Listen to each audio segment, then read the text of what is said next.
Welcome to my guide for the Lore of Light. This is part of a new series that will go over the different laws of magic and all their spells, including any that are unique to certain lords or factions.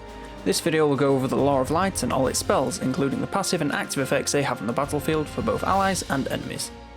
The Lore of Light is exclusive to the Empire and has a wide array of effects for both your units and the enemies. It's particularly good at countering the undead due to the passive, which makes total sense based on the lore. The Lore of the Empire, not Lore of the Light. With that being said, let's get to the spells. First up is the passive of the Lore of Light, which is called Exorcism. It activates whenever the wizard casts a spell from the same lore, and it gives a -8 leadership penalty to all undead units for 25 seconds across the entire map. This is very useful when clearing up the vampires in the Empire campaign, as casting even a single cheap spell on a single unit will give their entire army debuffs and make it easier for your armies to break them down. It can also force you into being patient with your spells and picking when to use them more as to get the most out of the debuff. For example, it might be worth waiting until the front lines are about to clash before you cast, so that your melee troops get the most out of the advantage. First up to the block of active spells is Fast Protection. It costs 5 Winds of Magic in its base form and is an augment spell that can affect one friendly unit at a time. It has a 200 meter range and grants the affected unit plus 30 armor and plus 27 melee defense for 22 seconds, and it has a 29-second cooldown.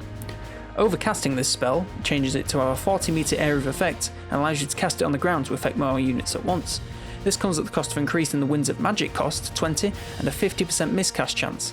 This is a great defensive spell which can be used to boost the survivability of any of your weaker or less armoured units such as Flagellants, and is best used just before the front lines clash so that you get the most protection from both the initial charge and the sustained melee damage. Shemma's Burning Gaze is up next, and this one's a little more exciting. It costs 6 Winds of Magic in its base form and is a magic missile spell that sends out 6 projectiles towards one enemy unit. According to the wiki, each of these missiles do 176 armor piercing damage and then a further 105 armor piercing damage in the explosion once they hit. It has a range of 10 to 250 meters, so it's great for chipping away at any particularly tough units from far away before they get too close to your units. The explosion can also cause some disruption to enemy formations and even punch a hole through the line if you get a good angle, meaning it's very effective against clumps of infantry. Overcasting increases the damage of both the missiles and the following explosion while increasing the cost to 10 Winds of Magic and adding the 50% miscast chance. The Net of Amnatok is the next spell in our list, and it's our first hex. It costs 9 Winds of Magic and targets individual units of enemies with an immobilizing net that prevents them from moving for 20 seconds. It has a 100 meter range and a 38-second cooldown. Overcasting increases the cost to 18 Winds of Magic and gives the spell a 30 meter area of effect, meaning you can cast it on the ground to affect most enemies at once. Again, this does come with the added risk of a plus 50% miscast chance. This spell is useful for freezing units in place while you get yours into position, for example, to prevent a cavalry charge into an exposed unit, or simply to let you easily surround a particularly tough unit.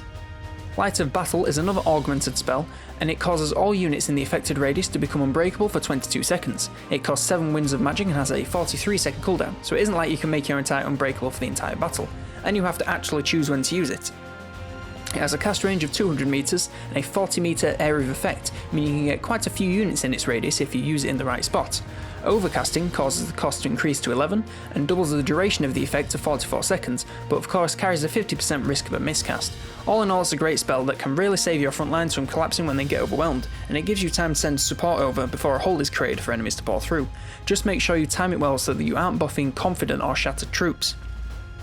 The final augment is Briona's Time Warp. It costs 11 Winds of Magic, has a 47-second cooldown, and affects friendly troops in a 40 meter area of effect.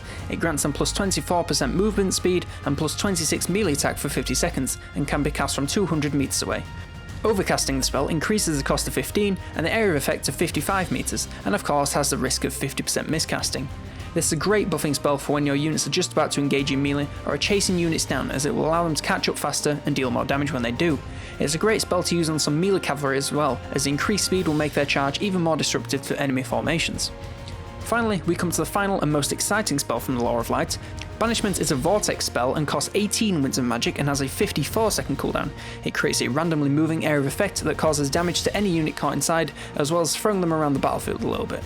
It has a range of 150 meters and an area of effect of 11 meters, which lasts 18 seconds. It must be cast on the ground and cannot be used on walls. It causes 12 armor piercing magical damage per second and has a 1.5 meters per second move speed. When overcast, it increases its cost to 24 and gains increased damage, and of course gets a 50% miscast chance. That concludes this guide on the Lore of Light. If you like this new style of video, then leave a like and a comment to tell me anything you'd like to change. If you'd like to see more videos about Total War Warhammer, then there are links in the card and in the description for a playlist to the Race Guide series. If you enjoyed this video and want to see more, maybe click that subscribe button so you stay up to date. After all, it is free. For now though, I was COLONELDAMNEDERS, and I'll see you next turn.